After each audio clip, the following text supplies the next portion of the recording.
10 de junio de 2026 y Washington no lo vio venir. México y Venezuela le acaban de dar un golpe a Estados Unidos que nadie en la administración Trump anticipó.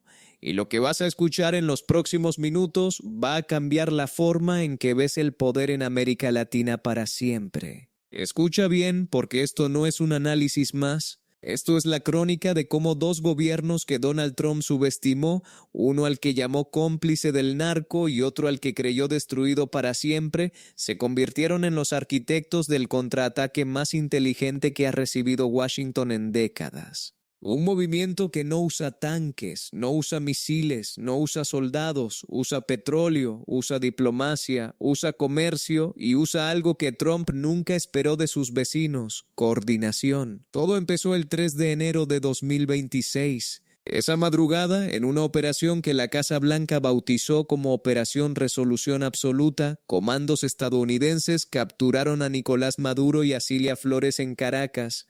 En menos de 6 horas estaban en un avión rumbo a Estados Unidos. Trump apareció ante las cámaras a las 7 de la mañana con una sonrisa de campaña. Dijo que era el mayor golpe contra la narcotiranía en la historia del hemisferio. Wall Street aplaudió. Los medios conservadores lo llamaron el día en que América recuperó su dominio. En la Casa Blanca creyeron que el tablero latinoamericano acababa de caer de su lado para siempre. Se equivocaron de una manera que todavía no terminan de entender, porque lo que Trump no calculó es que capturar a Maduro no era el fin del problema venezolano.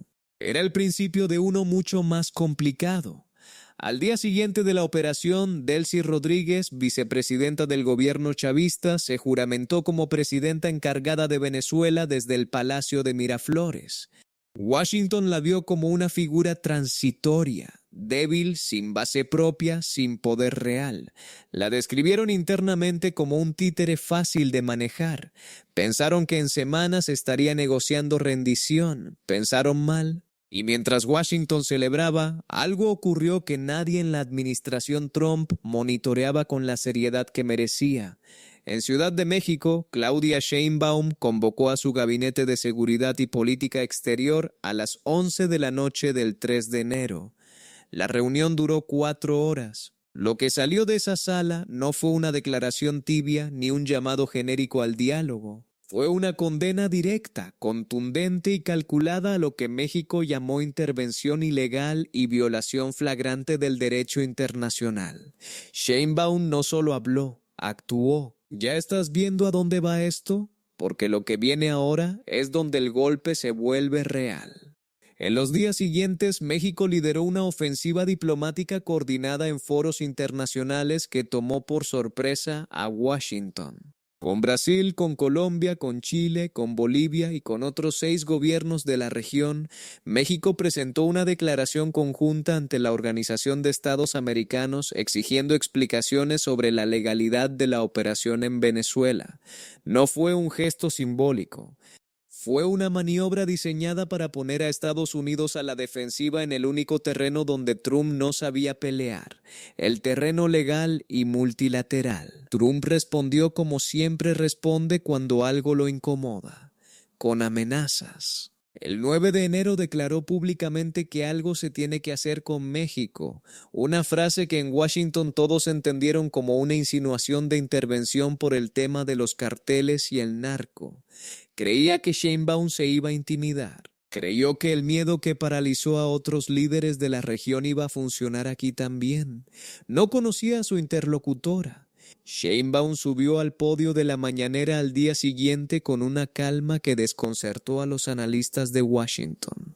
Invocó la doctrina Estrada, el principio mexicano de no intervención que tiene más de 100 años de historia y que dice en términos simples que México no acepta que ningún gobierno extranjero, sin importar su tamaño ni su poder, dicte lo que pasa dentro de sus fronteras ni dentro de las fronteras de sus vecinos.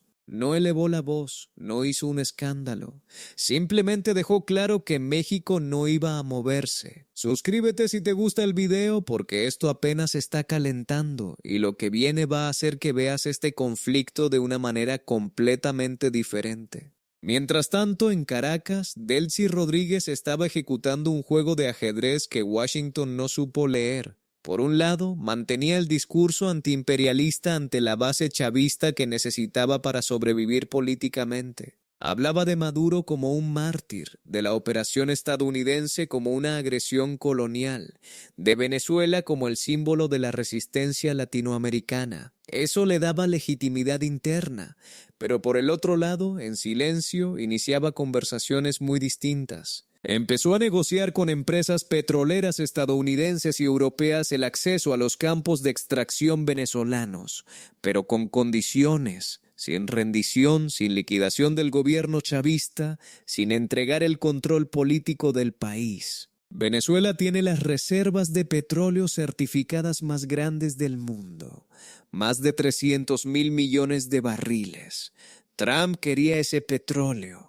Del sí lo sabía y usó ese conocimiento como palanca. Cada vez que Washington presionaba para obtener acceso total e inmediato a la industria petrolera venezolana, Del sí ponía trabas técnicas, legales, administrativas, reuniones que se cancelaban, documentos que llegaban incompletos, plazos que se extendían.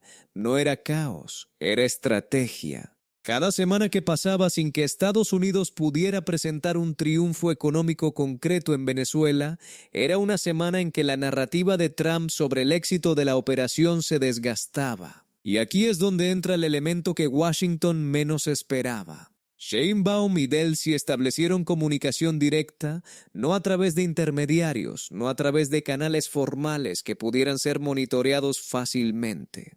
Una comunicación pragmática, discreta y efectiva entre dos gobiernos que tenían intereses distintos, pero un objetivo común en ese momento: demostrar que América Latina no era el patio trasero que Trump creía manejar desde Washington.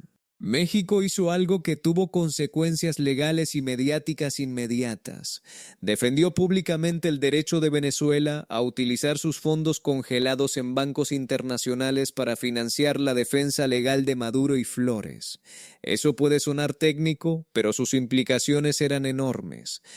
Significaba que México estaba dispuesto a usar su peso diplomático para complicarle al gobierno estadounidense el proceso judicial que Trump quería convertir en un espectáculo de victoria rápida. Los abogados de la defensa en Brooklyn empezaron a recibir recursos que Washington no anticipaba. El juicio se empezó a complicar. ¿Tú crees que Trump lo vio venir? Déjame tu respuesta en los comentarios porque esto se pone mejor. Al mismo tiempo, México activó su propio frente económico. Con el tratado entre México, Estados Unidos y Canadá como escudo, Sheinbaum recordó públicamente que una escalada de tensiones entre México y Estados Unidos no solo afectaría el comercio bilateral de más de 800.000 millones de dólares al año, afectaría la migración, afectaría los flujos energéticos y afectaría la estabilidad de estados estadounidenses como Texas, Arizona y California, que dependen estructuralmente de la economía mexicana para funcionar. No fue una amenaza abierta, fue algo más peligroso, fue un recordatorio. En marzo, los números empezaron a hablar solos. La incertidumbre generada por las tensiones entre Washington, Ciudad de México y Caracas empezó a afectar los mercados. Las empresas petroleras estadounidenses que habían apostado por un acceso rápido a Venezuela comenzaron a revisar sus proyecciones. Los analistas de Goldman Sachs publicaron un informe advirtiendo que la estrategia de Trump en Venezuela podía costar más de lo que iba a generar en el corto plazo.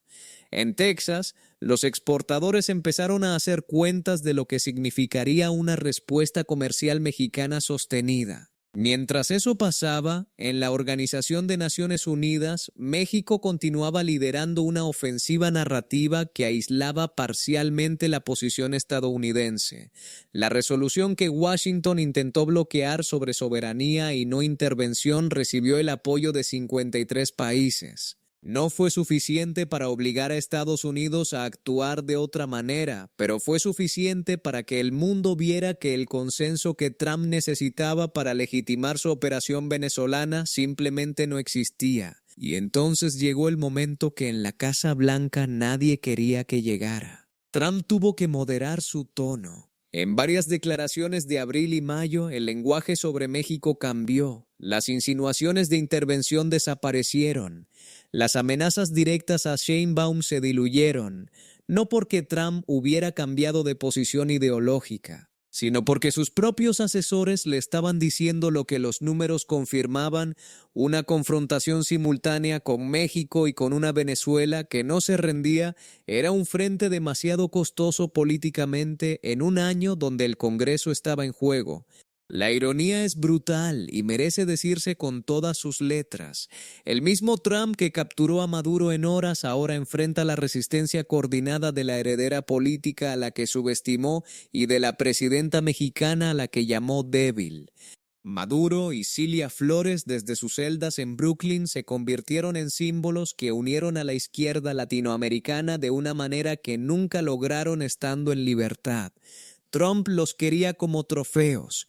Se convirtieron en catalizadores. Suscríbete si te gustó el video, porque esto que acabas de ver es solo el principio de una historia que va a seguir dando golpes en los próximos meses, y aquí vamos a estar para contártela antes de que Washington entienda lo que está pasando.